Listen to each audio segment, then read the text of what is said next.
What's up kabayan? Welcome back to my channel.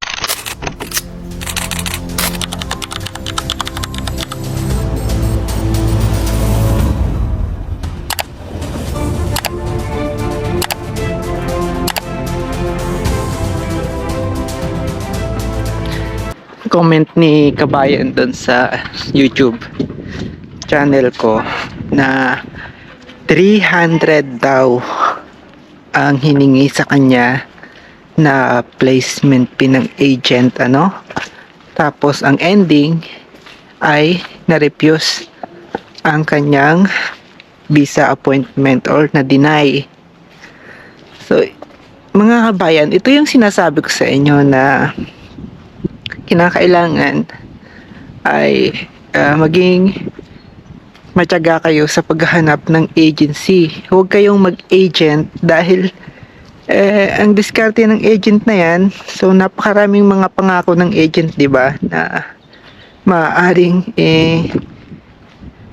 ika-stress ninyo, So, yun yung unang-una kong sinasabi dun sa mga video ko na ang agent ay agent lang yan. So, may contact lang yan sa isang company or isang agency dito sa Poland or maaaring sa ibang part katulad ng Hong Kong, UAE or Philippines, So nag-aahente baga kung sa madaling salita yung mga agent na yan. So dati kasi akong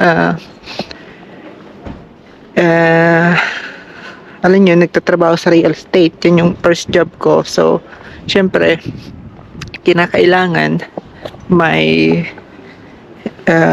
benta, sa madaling salita. Kung wala kang benta, so wala kang komisyon. So yan yung unang-unang ginogol namin nung mga panahong nagtatrabaho pa ako sa real estate. So in reality, yung mga agent na yan, mga guys o mga kabayan, kung walang ma-recruit na tao yan, kasi maraming paraan yung mga agent na yan eh. So kailangan maging matalino talaga kayo sa mga desisyon ninyo, lalong-lalo na sa mga taong ito dahil napakahirap ng sitwasyon ngayon dito sa Poland. So sabi ko sa inyo, pag mali or peking working permit yung pinadala sa inyo dyan sa Pilipinas or saan man kayong panig ng bansa, maaaring ma-refuse talaga kayo, So yan yung isang ikaka-refuse ninyo, yung mga sitwasyong ganyan. Kung ang agent ninyo ay maraming mga pangako na hindi agad niya na puprovide sa inyo, so isang red flag agad yan mga kababayan, So lalong-lalo na nagbigay kayo ng malaking halaga.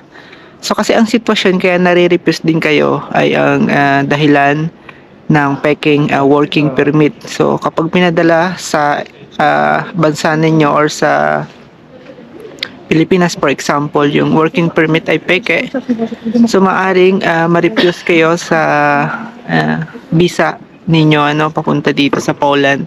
So kaya kinakailangan ay maging mapanuri kayo. So paano ba mag-check ng working permit na legit? So kasi may red yon sa likod ng papel or sa likod ng page na stamp ng government dito sa Poland. So yun yung pagkakatanda ko dun sa working permit ko or sa pinadala sa aking working permit mga kababayan. So kaya kailangan kung marunong kayong mag-check ng working permit, so please i-check ninyo para hindi masayang yung mga oras at panahon ninyo, syempre yung pera at puhunan din talaga ninyo pagpunta dito sa Poland or sa Europe mga kababayan. So hindi madali talaga. So napakaraming mga dahilan para ma-refuse, So maraming pangako ang agent na yan. So for example, maganda ang trabaho mo dito, maganda yung accommodation mo, so malaki yung sahod mo. So wag kayong maniniwala sa ganyang propaganda ng mga agent mga kababayan. So hindi ko naman tinitira yung mga agent, pero yan yung marketing strategy nila para makarecruit ng ating mga kababayan para makapagbitaw ng malaking halaga, ano, tapos ang ending marirepuse dahil peke yung working permit na pinadala. Tapos pagdating ng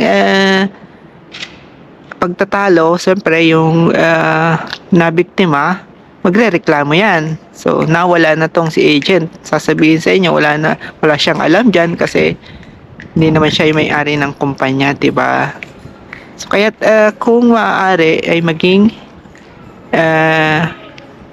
mapanuri kayo rin, ano. So, wag na kayong mag-agent, mga kababayan. Maghanap na lang kayo ng agency na legit, ano. Kasi yung agent na yan, yung ipopropaganda lang yan, puro ganito, ganyan, na direct kayo dyan, direct kayo sa Poland. Walang direct dito nakakapunta. Lahat dumadaan ng agency, mga kababayan. So, kahit na yung kapatid mo or yung kamag-anak mo ay kunin ka at gusto mo magtrabaho dito sa Poland, ay dadaan ka pa rin ng agency, ano, para makapagtrabaho dito sa Poland. So, yan yung realidad kasi dito. Kasi napakadaming propaganda ng mga agent na yan, ano. So, hindi ko naman tinitira yung mga agent, mga kababayan.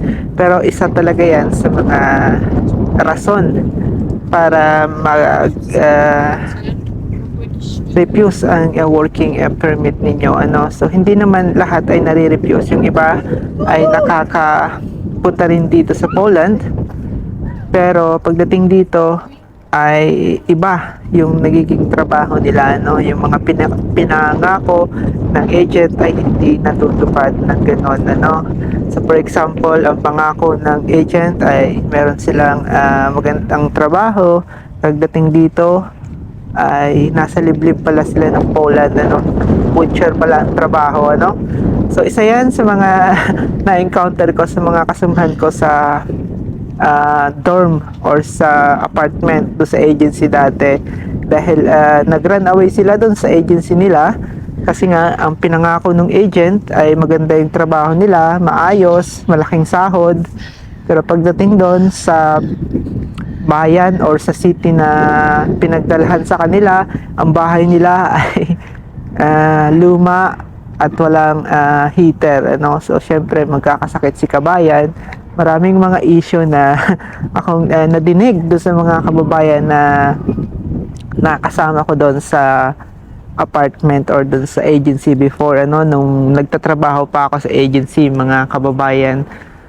So kaya naman gumawa ako ng video na to ay para maging aware yung mga bago mga kababayan na papunta pa lang dito sa Poland na tatahakin itong bansang ito, ano, or kahit saang part man ng Europe, mga kababayan. So napakaraming mga agent na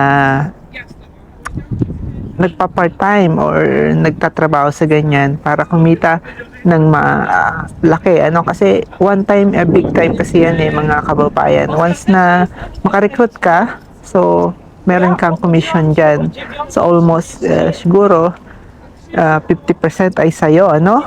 Kasi napakalaki ng 300,000, ano, na placement fee. Nung nagpunta ako dito sa Poland, mga kababayan, way back 5 years ago, ang placement ko ay nasa 60K lamang, ano.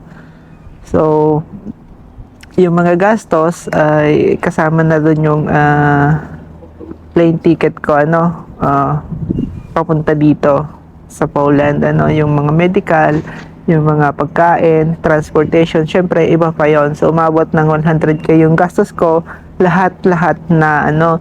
Kaya yung 300K na placement fee na yan, napakalaki niyan. Hindi pa kasama dyan yung mga gastos ng ating ibang mga kababayan, ano.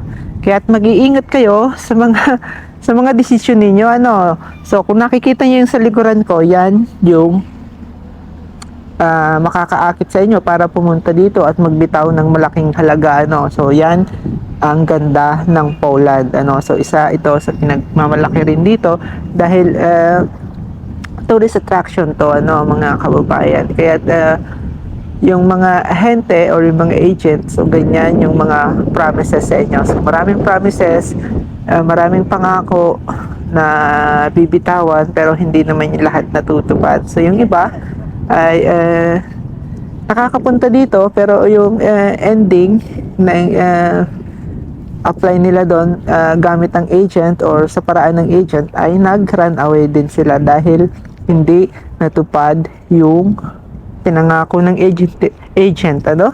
Kasi ang agent na yan, gagawa yan ng sariling ano niya, ng sariling documents niya or yung ano bang tawag dyan, yung paraan niya para maging legal yung datingan ng pag-apply ninyo, ano? So, gumagawa yan ng paraan yung mga agent na yan. So, may knowledge ako dyan, kaya nasasabi ko sa inyo, mga kababayan, yung iba nating mga kababayan, so red flag din pala, mga kababayan, kung kumpiskahin yung passport ninyo. So, wag na wag niyong ibibigay yung passport ninyo, mga kababayan, o kahit anumang dokumento, ano, ng sa ganon ay makaiwas kayo sa pusoy, ano? Kasi pag binigay nyo yung mga dokumento ninyo, hindi agad kayo makakaalis niyan.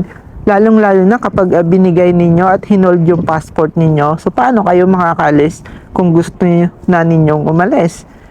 So, sabihin nyo agad sa agent, pwede lang ninyong ibigay ay Xerox copy and tapos na. So, pag hinold ang passport nyo, matik na red flag na yan, mga kababayan. So, isang paalala ko sa inyo to na maaaring makatulong sa inyo for the future para sa mga baguhang mga kababayan na gustong pumunta dito sa Poland, mga kababayan. Ano? So, once again, my name is Adrian and maraming salamat sa mga supporter nyo sa YouTube channel ko, ano, especially sa mga nagko-comment sa comment section ng video na to. And by the way, pwede rin kayo mag-comment sa ibang social media account ko na Adrian Wagan. And hopefully, magkita-kit tayo sa mga susunod kong video. And God bless.